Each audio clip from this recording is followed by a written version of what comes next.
हर कलाकार की जिंदगी एक जैसी नहीं होती है और दिलराज भी उन्हीं में से हैं जिनकी स्ट्रगल की कहानी हमारे दिल को छू जाती है।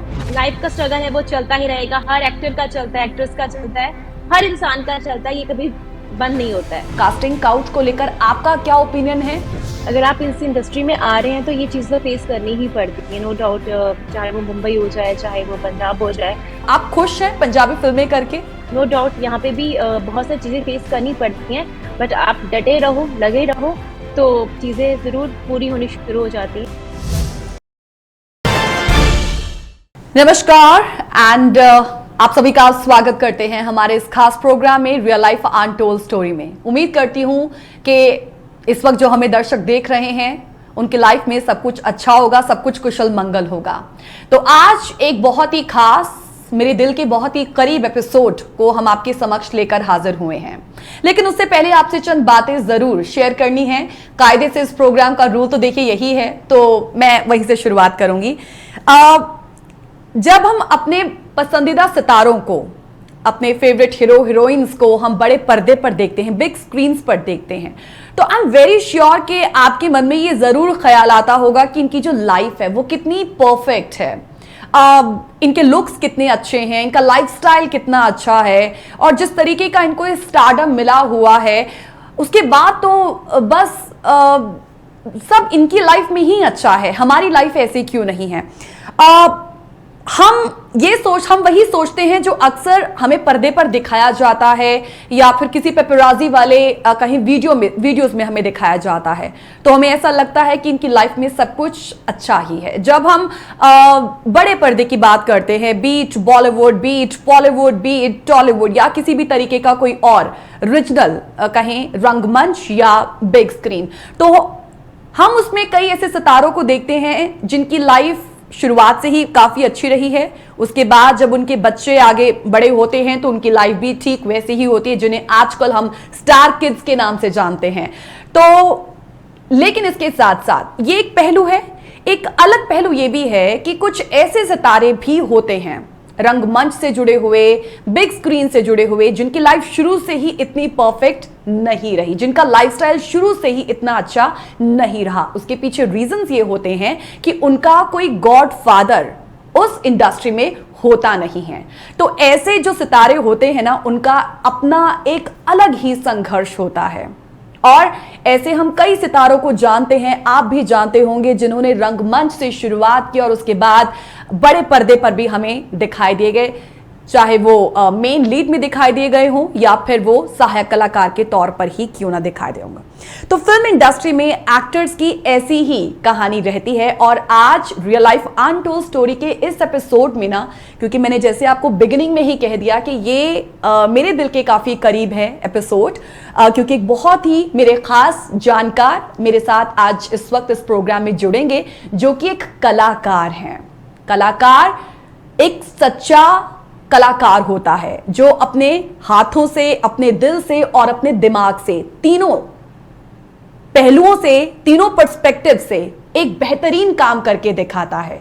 और आज जिस कलाकार से हम आपको मिलाने जा रहे हैं, पता नहीं था उन्हें कि किस तरीके से वो कभी रंगमंच से जुड़ जाएंगे और फिर बड़े पर्दे या छोटे पर्दे पर भी दिखेंगे। आज उनकी स्ट्रगल की जो कहानी मैं आपके समक्ष लेकर आई हूं, जिस तरीके से वो मेरे दिल को छुई, वो आपके दिलों को भी जरूर छुएगी। तो उनसे बातचीत करने से पहले मैं एक छोटी सी झलक आपको दिखाना चाहूंगी उनकी।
let's welcome gorgeous, the beautiful with beautiful eyes, Dilraj.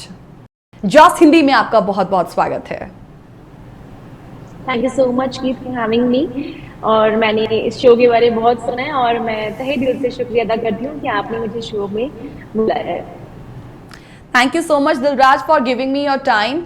Dilraj, आपकी स्ट्रगल वाली कहानी, क्योंकि मैंने आर्टिकल्स पढ़े, हालांकि आपसे बातचीत करने से पहले जितना मैंने आपके बारे में सुना था अपने जानकारों से, क्योंकि मैं भी आपको जानती हूँ, और कहें आपकी जो स्ट्रगल वाली कहानी जो हमने हमेशा महसूस की है, मैंने सोचा कि क्यों ना वो जो कहानी है हम अपने दर्शकों तक भी लेकर आएं।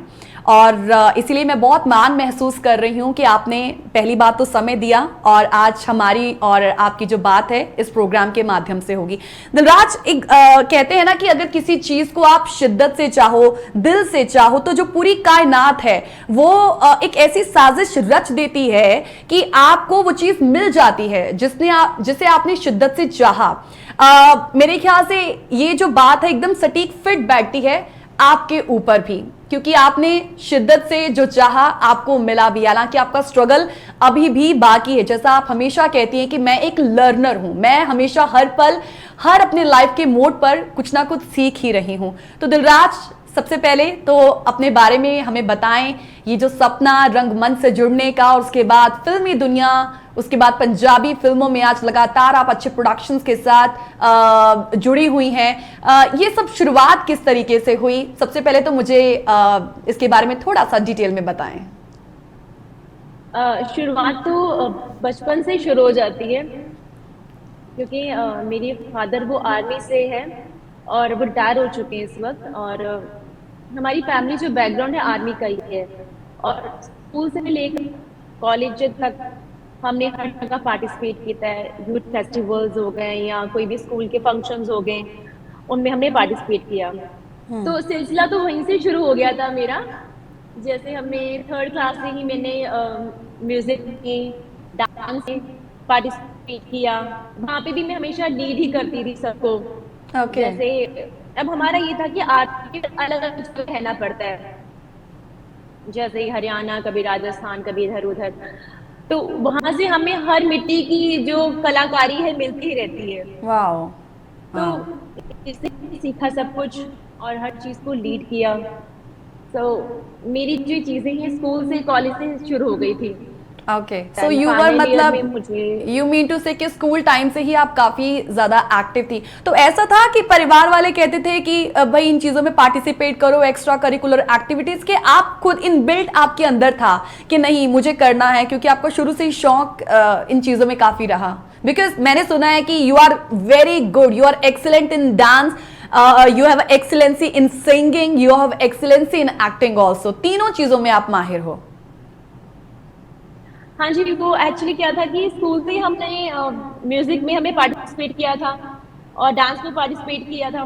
तो उसकी वजह से हमें ये जो सारी चीजें हैं ना, हमें उसमें एक्सपर्ट होते गए। इवन मेरे फादर की वोकल भी बहुत अच्छी है और म्यूजिक में मेरी बहनों की वोकल भी बहुत अच्छी है। इवन मैं भी गाती हूँ थोड़ा सा, बट मैंने इसको प्रोफेशन नहीं लिया। बट एक्टिंग में मेरा ज्यादा प्रोफेशन चीजें चलती गई। अरे तुम इतनी खूबसूरत हो, तुम्हें तो एक्ट्रेस होना चाहिए, तुम इतनी अच्छी एक्टिंग कर लेती हो, तुम्हें तो रंगमंच से, तुम्हें तो बॉलीवुड में जुड़ना चाहिए। कुछ ऐसी ही जो बातें हैं ना, हमारी आज की इस कलाकार को सुनने को मिलनी शुरू हो गई जब वो रंगमंच से जुड़ गई। रंगमंच से पहले भी जिस तरीके से स्कूल और कॉलेज में वो एक्टिवली पार्टिसिपेट किया करती थी, ये बातें उनके दोस्त, उनके प्रियजन उन्हें कह ही देते थे। और दिस इज द रीजन कि आज वो हमें बॉलीवुड की फिल्मों के साथ साथ पंजाबी फिल्मों में भी निरंतर दिखाई देती हैं। रंगमंच से वो आज भी जुड़ी हुई हैं, क्योंकि रंगमंच उनका पहला प्रेम, उनका पहला लगाव रहा। लेकिन इसी के साथ शुरुआत कैसे हुई, आखिर कौन लोग थे वो जिन्होंने उन्हें रंगमंच से जोड़ा? आज हम उसी पर तफसील से बात करेंगे, क्योंकि दिलराज एक बहुत ही खूबसूरत अदाकारा इस वक्त हमारे साथ जुड़ी हुई हैं। दिलराज, एक बार फिर से आपका बहुत बहुत स्वागत प्रोग्राम में। दिलराज, इतनी सारी बातें हैं, क्योंकि ये बहुत ही मेरे ख्याल से एक कहीं इनिशियल बहुत ही जल्दी क्वेश्चन आपसे पुट कर लिया कि रंगमंच से आप किस तरीके से जुड़ी, क्योंकि मैंने आपके जब कितने ही इंटरव्यूज देखे तो उसमें आप अपने बचपन की बातें बताती हैं कि स्कूल टाइम में भी, हालांकि अभी तो बॉलीवुड बड़े पर्दे पर हम ऐसी चीजों को देखते हैं, लेकिन कई ऐसे बच्चे होते हैं जिनमें एक ऐसा एक हिडन टैलेंट होता है, जब वो उसे बाहर निकालना चाहता है लेकिन उसे कभी वो मौका नहीं मिल पाता है। लेकिन एक कहते हैं ना कि जिद्दीपन, एक अड़ियल रवैया वो आपके अंदर था और उसने कभी आपको रोका नहीं। लेकिन फिर भी ऐसा जो एक भेदभाव वाला शिकार आपको स्कूल टाइम में भी देखने को मिला, कॉलेज में भी देखने को मिला, क्या कुछ ऐसा था, कोई ऐसा वाकया अगर आप हमारे साथ शेयर कर सके? हाँ, मतलब ऐसा हुआ था। मुझे ना बड़ी बड़ी स्टेज पे और कलरफुल लाइट पे परफॉर्म करने का बहुत मन करता था। तो I was in I think 5th-6th standard. तो मुझे फाइनल जो एनुअल फंक्शंस होते थे ना, उसमें मुझे पार्टिसिपेट करने का मौका मिला। तो मैंने इसमें बहुत रिहर्स किया, बहुत ज़्यादा रिहर्स किया। एंड आप मानोगे नहीं, उस वक्त एक 100 रुपये की कोई चीज़ को परचेज करना भी बहुत मुश्किल होता था। तो मेरे फादर उस वक्त आर्मी से छुट्टी लेकर आए हुए थे घर पर, और तब मैंने पापा को कहा कि मैंने ना एनुअल फंक्शन में पार्टिसिपेट किया हुआ है, तो मुझे ना उसके लिए ना ये ड्रेस चाहिए। तो पापा कहते हैं कि ठीक है बेटा, वो तो पेरेंट्स करना ही होता किसी भी तरह। तो संडे का टाइम था उस दिन, और हमारा एनुअल फंक्शन था उस दिन। और पापा मैंने कहा मेरे को 9 o'clock रेडी होना है किसी भी तरफ, चलो चलो। मेरे फादर मुझे साइकिल बिठा के ले गए और एक बड़ी मुश्किल से शॉप को खुलवाया, उसे बोला कि ये ड्रेस दो। तो हमें वो ड्रेस मैंने ले ली। एंड देन जब ड्रेस को लेकर मैं अपनी स्कूल में पहुंची, तो वहाँ पे मेरे जो फंक्शन था, जो मेरी आइटम जो थी, उसकी रिहर्स हो रही थी। एंड मैं बाहर खड़ी, मैंने कहा मे आई कम इन मैम? तो मैम ने कहा बेटा आपको तो निकाल दिया है। एंड सडनली मेरी आईज में भर गई। उस वक्त मैं पीछे मुड़ गई और मैं बॉल के साथ खड़ी हो गई। उस वाक्य को अभी भी मैं याद करती हूँ तो मैं रोती हूँ स्टिल। मैं थोड़ी सी इमोशनल हो गई हूँ। तो मैंने कहा कि मैम क्यों निकाला आपने मुझे? मैं तो रिहर्स किया है, प्रॉपर रिहर्स किया, ये देखिए मैं टेस्ट भी लेके आई हूँ। तो कहते नहीं नहीं बेटा, बहुत स्टूडेंट्स हो गए हैं तो बट अब नहीं। मैंने कहा ओके ठीक है। एंड देन अपने पेरेंट्स को इनवाइट किया था एनुअल फंक्शन में कि आप आना है, आज मेरी परफॉर्मेंस आपको देखना है। तो मेरे पेरेंट्स आ गए, पर उससे पहले जो मैंने किया वो मुझे आज तक याद है कि मैंने कहा कि मैं क्या करूँ अब, मेरे पेरेंट्स ने आना है, वो तो मुझे देखने आ रहे हैं, मैं तो अब इस आइटम में भी नहीं हूँ, मैं क्या करूँ। सो मैं स्कूल की कुछ और एक्टिविटीज करने लग गई, जिसमें बर्तन को धोना था, स्टूडेंट्स को देते थे काम करने की, तो मैं वो करने लगी कि मैं किसी न किसी तरह इस एनुअल फंक्शन में रहूं। तो और मैंने मेरे पेरेंट्स आए, देखा वहां कोने से पर्दे में देखा मेरे पेरेंट्स बैठे हुए हैं। फिर कॉफी की कप लेके गई और कहती ये तेरा कब आना है? मैंने कहा डैडी नहीं। That's really emotional. मेरे ख्याल से अगर ये क्वेश्चन ही ना मैं करती तो ज़्यादा अच्छा होता, बिकॉज उन मेमोरीज को रिकॉल करना। लेकिन आई थिंक दिलराज, यही वो चीज़ें होती हैं हमारी लाइफ में जो डेफिनेटली हमें हर्ट तो करती हैं, लेकिन हमें आगे का रास्ता भी ज़रूर दिखाती हैं। मुझे लगता है कि इस तरीके के पलों ने ही आपको बहुत कहीं और ज़्यादा कहीं रेबेलियस नेचर का बना दिया कि नहीं, अगर मेरा ये सपना था तो मुझे इस सपने को पूरा करना है। और मेरे ख्याल से वो सपने को आप जी रही हैं आज, if I am not wrong. या मतलब बिल्कुल राइट। क्योंकि सडनली उस वक्त तो चलो मेरा फंक्शन नहीं हुआ, बट मुझे लगा कि मैंने जो भी चाहे कॉफी सर्विंग की, चाहे मैंने बर्तन को वॉश किया, मैंने सोचा नहीं ये भी मेरा एक पार्ट है, मेरे काम का पार्ट है। क्योंकि हम बच्चे हैं उस वक्त, हमें ज्यादा सोच समझ नहीं होती है, थोड़ा दुख होता है। पर मेरे पेरेंट्स ने मुझे कहा कोई बात नहीं बेटा, नेक्स्ट टाइम। तो वो जो नेक्स्ट टाइम है वो नेक्स्ट टाइम जरूर आया। मेरे काफी जो मेरी स्कूल की बात में पोस्टिंग के बाद पापा का चेंजिंग होता रहा, अगले स्कूल में मैं लीड करती थी, पूरा स्कूल मुझे जानता था। फिर मैं वो टाइम याद करती थी, नहीं ये मेरा टाइम आ गया। और आज मैं जिस चीज पे हूँ, तो मुझे वो जब मैं वो याद करती हूँ, ये जो रोना मुझे आ रहा है, ये मेरी खुशी का है। और ये इस चीज का रोना है कि हाँ मैंने ऐसा स्ट्रगल करके यहाँ पहुंची हूँ। एंड एक बड़ी स्ट्रगल उस दौरान और इस दौरान के बीच में और भी बहुत सारे स्ट्रगल हैं ऐसे जो मैं आपके साथ साझा करूंगी। तो इसीलिए रोना आता है। इतनी सारी बातें हैं और वक्त हमारे पास कम है। आई विश कि हम सब बातों को जो है आज बहुत तसल्ली से और तफसील से आपके माध्यम से हम सुन पाते। अब मैं आपसे जानना चाहती हूँ कि रंगमंच से जुड़ने का वो समय किस तरीके का समय था, कौन लोग थे जिन्होंने आपको रंगमंच से जोड़ा, और फिर रंगमंच से आपने खुद के बारे में जाना कि I can act better and I can do movies also, I can do short movies also, जो आप आज कर रही हैं। तो प्लीज उसके बारे में हमें थोड़ा सा बताएं। फाइनल ईयर चल रहा था मेरे कॉलेज का। और उस वक्त मैं थिएटर कर रही थी। थिएटर में मतलब मैंने एक्टिंग वाला थिएटर नहीं कर रही थी, एक यूथ फेस्टिवल था जिसमें हमें गिद्दे में पार्टिसिपेट किया था। सो मेरे पास एक कॉल आती है किसी की और मुझे कहा जाता है कि आपको प्ले में करेंगे आप काम। तो मैंने कहा, क्योंकि अभी तक मैंने म्यूजिक में और गिद्दा ये सब में प्ले किया था, बट एक्ट नहीं किया था अभी तक मैंने। तो मैंने कहा कि चलो करके देखते हैं, एंड देन मैं पहुंची वहां पे जहाँ पे मुझे बुलाया गया। तो पंजाबी संवाद है उस ऑर्गेनाइजेशन का नाम, और जिन्होंने मुझे मौका दिया था वो थी ज्योति बाबा एंड अमित बाबा। तो उनके साथ एक कोरियोग्राफर थे, तो उन्होंने कहा कि अब प्ले में सिर्फ 4 दिन बाकी हैं, तो ये एक न्यू कमर है, ये कैसे काम करेगी जिसे एक्टिंग का ABC भी तक नहीं पता। तो मैंने उनको कहा कि आप मुझे मौका दीजिए, मैं कोशिश करके देखती हूँ। और जो मेरे साथ वो जो हस्बैंड वाइफ थे अमित बाबा ज्योति बाबा, उन्होंने कहा यार लड़की कॉन्फिडेंस लग रही है और आप चलो दीजिए उनको थोड़ा सा। मुझे 3-4 लाइनें दी गई पोइट्री की, जो मेरे लिए बहुत टफ थी क्योंकि मेरी पंजाबी इतनी अच्छी नहीं है। और अब तो चलो खैर बेटर हो चुकी है क्योंकि हमारी KVS स्कूल्स में स्टडी हुई है, वहाँ पे पंजाबी नहीं होती थी, तो ये रीजन था। तो मैंने फिर भी वो पोइट्री भी पूरी प्योर पंजाबी थी, तो उन्होंने मुझे कहा कि आप ठीक है, आप ये 3-4 लाइनें हैं पोइट्री की करके दिखाइए। तो मैंने कहा ठीक है, मैं गई और मैंने उनको किया, और फिर मैंने उनको लर्न कर उनको सुनाया और अपनी तरफ से थोड़ा सा जितना हो सका ऐड किया, जो मेरे अंदर एक्ट का था कुछ। तो उन्होंने कहा, व्यू देख रहे थे, कहते कर सकती है। तो क्या ठीक है, ओके। तो फिर भी वो बंदा बोला कि नहीं मैडम, ये बहुत एक चैलेंजिंग कैरेक्टर है, ये कैसे करेगी, 4 दिन बाकी है प्ले को और ये बहुत चैलेंजिंग दे रहे हो आप इसको। तो उन्होंने कहा कि नहीं यार, मुझे लग रहा है लड़की में, ज्योति बाबा बोले अमित बाबा बोले कर लेगी लड़की है, कोई बात नहीं, हम है ना।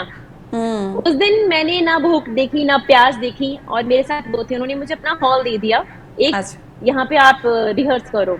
मुझे बताते गए कि ये पंजाबी का वर्ड है, इसको कैसे बोलना है, इसको प्रोनाउंस कैसे करना है, कैसे बात करनी है, तो इसका मतलब ये होता है दिलराज, आपको ऐसे बोलना है।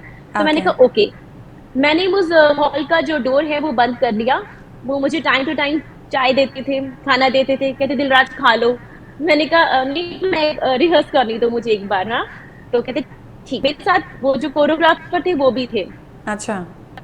बस मैं 4 दिन इसी धुन में लगी रही कि मुझे करके दिखा, क्योंकि उससे पहले वो मुझे कहते थे कि तो रख लीजिए, तो आगे से ये एक्ट करेगी, पीछे से वॉइस ओवर आएगा। तो लग रहा था कि यार एक्ट मैं करूं आगे से, मैं और पीछे से कोई और बोले और मैं सीधा मुंह हिलाऊं, हाथ हिलाऊं, तो ये अच्छा नहीं लगेगा। नहीं, मैं करूंगी। तो मैं 4 दिन फिर मैंने सिर्फ इसी दिन में चीज में लगा दिए कि नहीं, मुझे करना ही करना है। एंड देन वो टाइम आया प्ले का, जिस दिन मेरा पहला प्ले था। प्ले का नाम था खूब बोलदा है। तो ये टाइटल इसीलिए है, शायद किसी को लगता होगा हॉरर है या ऐसा नहीं है, फीमेल फेटिश साइड पे है, बिकॉज ये सच्ची हाँ, ये एक सच्ची घटना पे आधारित प्ले था। जिस वक्त जो कोई भ्रूण को एक कुएं में फेंक दिया जाता था और वहां पे बहुत से भ्रूण मिले हुए थे। राइट। इस पे आधारित ये प्ले था, और मैं जो किरदार निभाने वाली थी वो था उन बच्चों की रूह का, उनकी सोल का, कि वो सोल आके क्या बात करती है हर अपने, चाहे वो एक माँ की गलती होती है, चाहे एक बाप की गलती होती है, क्योंकि उसे एक लड़का ही चाहिए जो जायदाद को संभाले। सास कहती है मुझे बेटा ही चाहिए। तो ऐसे सारी कैरेक्टर्स ही होते हैं जब एक औरत को पुश किया जाता है उसमें कि नहीं, हमें बेटा ही चाहिए। तो ऐसे बहुत सारी फैमिली मेंबर्स होते हैं जिनको बोला जाता है। तो मैं उस सभी लड़कियों के किरदार को एज अ सोल में कर रही थी। सो प्ले हुआ एंड देन प्ले मैं बहुत नर्वस हो रही थी उस वक्त कि यार क्या होगा, बिकॉज मेरा पहला प्ले है और मुझे नॉन स्टॉप 9 मिनट तक स्टेज पे बोलना था बिना रुके, और वो भी अकेली। तो हाँ मेरे लिए तो ये चैलेंजिंग था ही, ऊपर से 4 दिन। हाँ, क्योंकि चलो थिएटर में प्ले तो कोई खत्म टेक हुआ नहीं होता है, बस आपने रिहर्सल जो की ना, वो हुई, उसके बाद तो बस एक फाइनल आपका दिखाना होता है आपको दर्शकों को। सो कैसा रहा फिर या वो फाइनल आपका? बस उसके बाद तालियां बजी बजी और मेरा वाह। कॉन्फिडेंस लेवल और अप हो गया। हाँ एंड वाह। धीरे धीरे मुझे दिल्ली इंटरनेशनल पे श्री राम सेंटर पे मुझे मौका मिला, जहाँ पे मैंने ऑल ओवर इंडिया पे बेस्ट एक्ट्रेस अवार्ड जीता। वाह। सो ऐसा होता है कि ये प्ले तो मेरी से शुरुआत हो गई था, उसके बाद बैक टू बैक मैंने यही प्ले किए हैं। सो हम्म। मैंने ज्यादातर ज्योति बाबा अमित बाबा पंजाबी संवाद के साथ ही प्ले किए हैं, क्योंकि पंजाब नाटशाला जो अमृतसर में है, और यहाँ पे और भी बहुत सारे अच्छे डायरेक्टर्स हैं जिनके साथ मेरे को काम करने का मौका नहीं मिला। मैं जानती हूँ उसमें बहुत नामी ग्रामी थिएटर डायरेक्टर्स हैं जिनके साथ मैं काम कर सकती थी, पर जो मेरा दिल था वो उनके साथ ही ज्यादा जुड़ा हुआ था, ज्योति बाबा अमित बाबा के साथ, बिकॉज उन्होंने मुझे मौका दिया। अगर मुझे मौका ना देते, शायद वो भी उस कोरियोग्राफर के बातों में आ जाती और मुझे मौका ना देते, तो शायद मैं इस इंडस्ट्री में ना होती। तो वो मुझे पहला मौका उन्होंने ही दिया, तो वहीं से मेरी as a actor, as a actress कह लीजिए आप, तो शुरुआत होगी। हाँ, मैं आई नो कि रंगमंच से आपका जो जुड़ाव है, जो लगाव है, वो बहुत ज़्यादा गहरा है। वक्त की कमी की वजह से आप उसे नहीं दे पाते हैं, लेकिन इन बिटवीन आपने उसी पंजाब नाटशाला में बहुत ही बेहतरीन इवेंट्स में बच्चों को डांस भी सीखा है। एज अ कोरियोग्राफर आपने बहुत से बढ़िया काम जो है उन फंक्शंस में किए हैं, जो हमने खुद देखे भी हैं। सो मैं कहूँ, अब मैं थोड़ा आगे बढ़ना चाहूंगी। मैं अब मुंबई की बात करना चाहती हूँ, बिकॉज हम बात आज स्ट्रगल की कर रहे हैं। आपने दिलराज कब सोचा कि मुझे मुंबई जाना है और मुंबई जाकर मुझे मूवीज करनी है? बिकॉज एक कलाकार जब एक कहीं नए नए सपने लेकर आगे बढ़ रहा होता है ना, तो बस उसका यही ख्वाब होता है कि चलो अब मुंबई की ओर। सो आपके मन में ये थॉट कब और क्यों आया? फैमिली वालों का क्या सपोर्ट रहा उस वक्त? फैमिली सपोर्ट तो था कि मुझे मना करते थे, थिएटर के लिए भी बहुत मना करते थे, क्योंकि वो कहते थे इसका फ्यूचर नहीं है बच्चे कुछ भी, अच्छा। कि क्या करोगे तुम, और अगर इसमें तो जिनके बच्चे होते हैं, नेपोटिज्म हम अगर करते ना, कि हाँ। जिन घरों के बच्चे होते हैं, जिनके पास बहुत पैसा होता है, वही आगे नहीं जा सकते, और हमारी फैमिली कहाँ अफोर्ड करेगी ये सारी चीजें। और मैंने मुंबई के बारे में जब उनसे बात की तो वो बहुत गुस्सा हुए, कहते नहीं, यहाँ कर लिया है थिएटर, तुझे करने दी है, अब आगे नहीं जाना है तो सोच ही मत, अच्छा। कर जॉब कर एंड दैट्स इट। मतलब वही लाइफ, शादी कर लो, जॉब कर लो, बस वही जी लो। मैंने बहुत मनाया, मेरी एक फ्रेंड है, मुझे वो रख लेगी, ऐसा है, आप प्लीज मुझे, कोई कहते नहीं हमारे पास नहीं है पैसे, तुझे वो कर। I am from middle family, middle class family, तो हमारे लिए देखिए पैसा भी इम्पोर्टेंट होता है। तो पेरेंट्स हमें पढ़ा लिखा रहे हैं, ये दैट्स इनफ फॉर अस, और वो हमारी ऐसी छोटी छोटी ख्वाहिशों के लिए भी कितना करेंगे बेचारे, है ना, क्योंकि ऑलरेडी वो भी एक स्ट्रगल मिडिल कर रहे हैं, क्लास मैं फैमिली पढ़ा में हर रहे एक की हैं। सोच, पेरेंट्स की यही एक सोच है, ये स्वाभाविक भी है। हाँ, जी तो बिल्कुल। वो हम बहुत सारी चीजें हमें भी सोचना पड़ती हैं। तो मैंने किसी ना किसी तरह जिद कर ली, मैंने कहा नहीं मुझे जाना है, क्योंकि जिद्दी थी मैं शुरू से। मैंने कहा मुझे जाना है, आपका एक पैसा नहीं लूंगी। तो हाँ। मैंने कहा बस मुझे इतने से पैसे दे दीजिए, मैं उसके इसमें से एक पैसा खर्च नहीं होगा और एक्स्ट्रा लाके दूंगी आपको मैं। तो अच्छा। कहती ठीक है, जा जा जो करना है। ओके। तो मैं बस गई हूँ वहां पे। अब मेरा वहां का सफर कैसा रहा कि वहां पे नो डाउट स्ट्रगल करना, आपको सुबह उठो, आप निकल जाइए ऑडिशंस के लिए, ऑडिशन के निकल जाइए।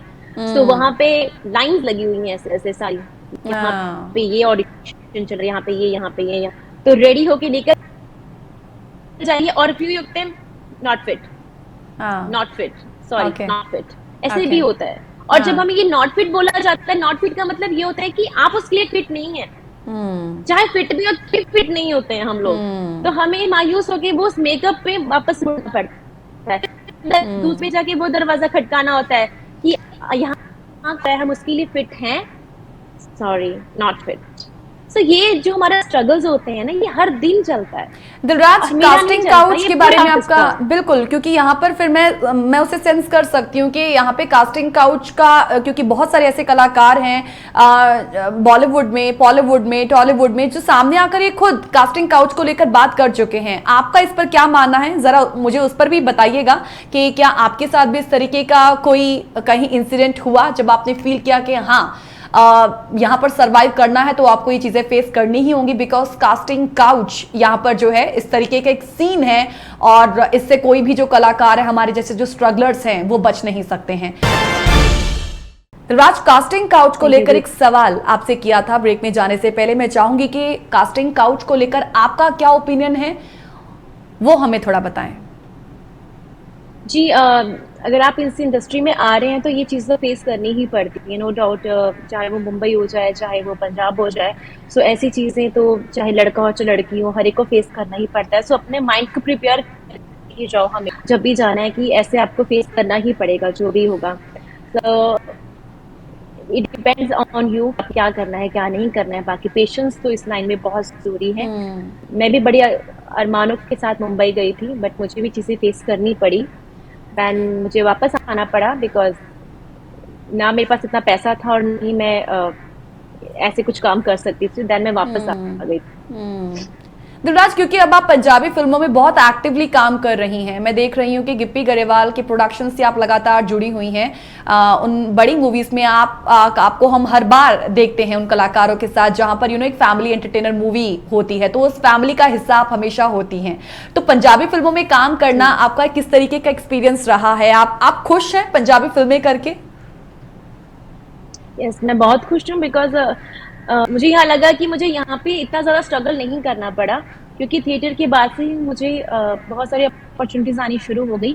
नो डाउट यहाँ पे भी बहुत सारी चीज़ें फेस करनी पड़ती हैं, बट आप डटे रहो, लगे रहो, तो चीज़ें ज़रूर पूरी होनी शुरू हो जाती हैं। मैंने भी ऑडिशंस दिए थे, ऑडिशंस के दौरान ही मुझे सारी चीज़ें मुझे मिली हैं। पहले मेरी गिप्पी गरेवाल के साथ ही थी, मंजी विजय जो मैंने की थी, उसके बाद मुझे लगातार फिर फिल्में मिलती रही। मेरे आई एम हैप्पी। अच्छा, क्योंकि आने वाले टाइम की अगर हम बात करें तो गुप्त मूवी जो एक कहें काफी बिग सक्सेसफुल मूवी रही है बॉलीवुड में, हमारी फिल्म इंडस्ट्री में, उसके जो डायरेक्टर हैं राजीव राय, उनके साथ आप एक मूवी कर रही हैं जोरा। इस मूवी को लेकर चर्चाएं काफी ज्यादा छिड़ी हुई हैं, क्योंकि वहां पर उस मूवी में हम आपको as a main lead role में देखेंगे। तो ये मूवी आपको किस तरीके से मिली? मतलब राजीव राय जैसा एक बड़ा नामी गिरामी डायरेक्टर, किस तरीके से ये मुलाकात हुई और किस तरीके से ये मूवी आपको मिली? उस वक्त मैं मास्करेड मूवी कर रही थी, अपनी शॉर्ट फिल्म है जो फेस्टिवल के लिए जाने वाली थी। तो मुझे उस दौरान यहाँ के जो एक आर्टिस्ट से मुझे कॉल आता है कि आपको एक ऑडिशन बना के भेजना है। मैंने कहा ओके ठीक है, यार इतने तो बना चुकी है। तो सीरियसली मैंने कुछ सीरियस होकर वो ऑडिशन नहीं दिया था, पर हाँ मैंने पूरे एफर्ट्स लगाए, बिकॉज मैं ऑलरेडी अपना शूट कर थी, मैं बहुत टायर्ड थी। तो मैंने अपना ऑडिशन बना के भेज तो दिया। मैंने कहा यार ये कैसे शुद्ध हिंदी वाले डायलॉग्स हैं इसमें, मतलब प्योर हिंदी सी है। तो मैंने कहा यार ये कैसा डायलॉग होगा, कुछ कोई बात नहीं। मैं कहा चलो करके भेज देती हूँ। मैंने भेज दिया। देन मुझे कॉल कि आप शॉर्ट लिस्ट हुई है। मैंने कहा ओके। मैं कहा ठीक है, फाइनल तो होना नहीं। तो मैंने कहा ये ऐसे ही होगा। खैर, तो उन्होंने कहा कि उन्होंने मुंबई बुलाया आपको। मैंने कहा मुंबई बुलाया है। मैंने कहा ठीक है, कौन है? तो उन्होंने कहा कि ऐसे राजीव राय की फिल्म है। मैंने सर्च किया, मैंने कहा ओ माय गॉड, ये वो डायरेक्टर है।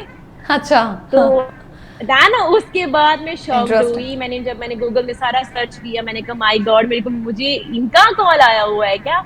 तो बस इस तरह से मैं वहां पे मुंबई थी। एंड देन उन्होंने मेरे सामने मेरे राजीव राय सर बैठे हुए थे और मैं हैरान थी कि यार ये राजीव राय सर ही हैं।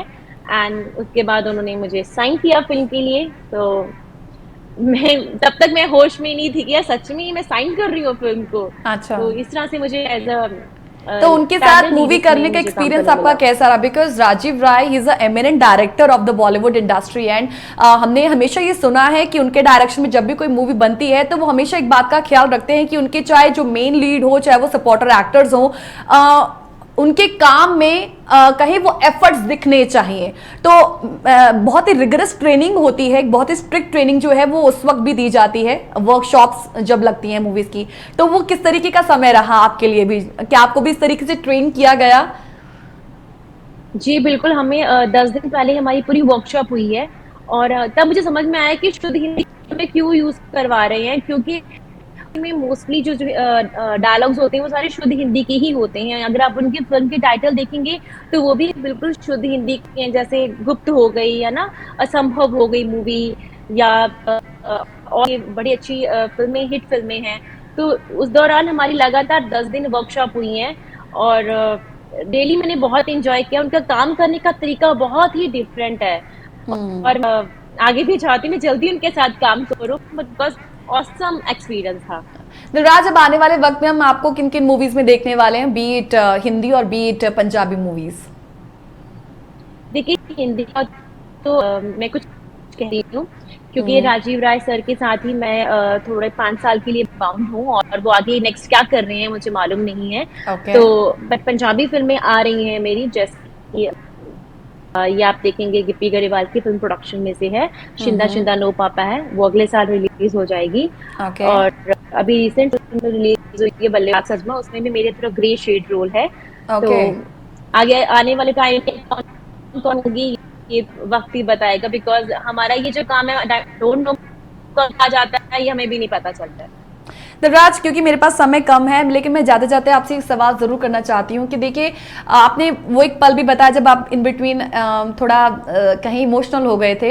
एक वो पल था और कहीं एक आज का पल, एक लंबा सफर आपने नो डाउट तय किया और उन सबके बीच में बहुत स्ट्रगल आपने देखा है, बिकॉज सोर्सेस आपके पास नहीं थे, ना कोई गॉड फादर था, ना ही आपको कोई डायरेक्ट करने वाला था कि कौन से रास्ते जाना है, किससे मिलना है, किससे लिंक्स बनाने हैं, लेकिन आपने कहीं सब कुछ अकेले ही हैंडल किया है और बहुत बेहतरीन तरीके से मैनेज किया है खुद को भी, अपने लाइफस्टाइल को भी, जो एक एक्टर की जिंदगी में, कलाकार की जिंदगी में होना चाहिए, जिससे बड़े पर्दे पर दिखना है। आज इतना सब कुछ अचीव करने के बाद अब फील करती होंगी कि पहले क्या था और आज क्या है। आप जब एक्सेस करती हैं अपनी लाइफ को, क्या फील करती हैं अपने बारे में कि मैंने क्या अचीव किया है आज, और उससे आप कितना सेटिस्फाइड हैं? हालांकि इंसान सेटिस्फाइड तो कभी देखिए उस होता वक्त नहीं। तो नहीं होता है, अभी भी होता है कि यार नहीं, जो हमें चाहिए रोल वो चाहिए, वो क्यों नहीं मिल रहा है। तो स्ट्रगल तो अभी भी मेरा चल रहा है, बट हाँ, अगर मैं उस टाइम को इस टाइम को मैं सोचती हूँ तो मैं कहती हूँ हाँ, मतलब मैंने पाया है कुछ। और अब जब मैं इस दुनिया से जाऊंगी तो मैं ये सेटिस्फाइड होके जाऊंगी कि नहीं, जो मैंने स्ट्रगल किया है उस स्ट्रगल के दौरान मुझे कुछ मिला है। सो लाइफ का स्ट्रगल है वो चलता ही रहेगा, हर एक्टर का चलता है, एक्ट्रेस का चलता है, हर इंसान का चलता है, ये कभी बंद नहीं होता है। अच्छा, थिएटर के साथ आप जुड़ी रहेंगी आगे भी, जिससे आपकी नहीं, शुरुआत हुई? एक्चुअली क्या है कि हाँ, क्योंकि वहाँ से जो मैंने चीज़ सीखनी थी वो सीख ली है, बिकॉज़ थिएटर को बहुत टाइम देना पड़ता है, तो मुझे नहीं लगता है कि मैं थिएटर्स के साथ अब आगे जुड़ी रहूँगी, क्योंकि मैंने अब जो अपना रुख है वो मीडिया की तरफ कर लिया है। तो मेरा यही है जो भी है, थिएटर के साथ वापस आने का मेरा कोई ऐसा इरादा नहीं है। अच्छा दिलराज, अभी आप इंटेंसिवली मूवीज कर रही हैं ना, यहाँ बॉलीवुड की भी और बॉलीवुड की भी, पंजाबी फिल्मों में भी आप लगातार दिख रही हैं, शॉर्ट मूवीज में भी दिख रही हैं। मेरा सवाल ये है कि क्या अभी भी आपको लगता है कि एक स्ट्रगल जो मैंने शुरुआत में महसूस किया, वो मेरा स्ट्रगल अभी भी चल रहा है? क्या अभी भी आप फील ऐसा करती हैं? बिल्कुल चल रहा है, क्योंकि मैंने यहाँ पे बहुत सारे कहते हैं मीटिंग्स करो, ऐसा करो, वैसा करो, तो ऐसे काम होता है। मीटिंग्स भी करके देख ली हैं, कुछ भी नहीं होता है। लोग कहते हैं, प्रॉमिसेस करते हैं कि नहीं आप ये यहाँ पे इनको जाके मिलोगे तो ये सब चीजें हो जाती हैं। फिर तो मीटिंग्स कर ली हैं, ऑडिशंस कर लिए, बट ऐसा कुछ भी नहीं होता है। काम एक्चुअली यहाँ पे ग्रुपिज्म बना हुआ है हर एक का कि नहीं, अब यहाँ की इस फिल्म के लोगों का ग्रुप मिल गया है तो आगे भी उनको ही काम देना है। तो कोई नए लोगों को उनको काम नहीं मिलता है। और मैं कहूँ तो मुझे अभी तक वैसा रोल नहीं मिला जो मैं चाहती हूँ, तो मेरा स्ट्रगल अभी भी चल रहा है। अभी भी मैं हर रोज स्ट्रगल कर रही हूँ, हर रोज। इसका मतलब वही हुआ जो दिलराज में शुरुआत में कहते कि हम लोग जैसे जो सिर्फ बड़े पर्दे पर आप लोगों को देखते हैं, हम सोचते हैं कि इन लोगों की लाइफ में सब कुछ ठीक है और ये सब कुछ अचीव कर रहे हैं जो उन्होंने कभी सोचा होगा, लेकिन एक्चुअल में ऐसा नहीं है। आपकी ये स्ट्रगल वाली कहानी सुनकर तो मैं इतना मान ही सकती हूँ कि हम लोग जो सोचते हैं ना, वो अक्सर वैसा होता नहीं है। बट अभी तक आपने जो कुछ अचीव किया है वो बहुत ही ज़्यादा कमेंडेबल है और उसके लिए आप कहें एप्रिसिएशन के भागीदार भी हैं।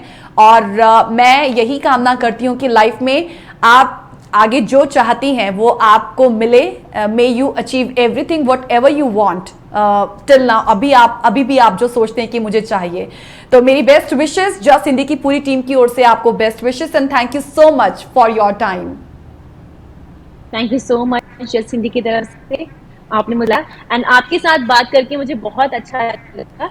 मैं बहुत दिल खोल कर आपके साथ शेयर कर सकी हूँ, एंड जस्ट हिंदी का भी बहुत बहुत थैंक्स कि उन्होंने मुझे मौका दिया है ताकि मैं अपनी जो स्टोरी है सबको बता सकी। Thank you so much. तो ये थी दिलराज जिन्होंने आज अपनी जो एक कहें स्ट्रगल की एक ऐसी कहानी अपनी जुबानी हमें सुनाई है जिन पहलुओं को शायद हम कहें वो अनछुए हैं या अनसुने हैं, क्योंकि हम जैसा सोचते हैं एक्चुअल में असल जो कहानी है वो कुछ और ही होती है। बड़े पर्दे की रंगमंच की ये कहानी आपको कैसी लगी?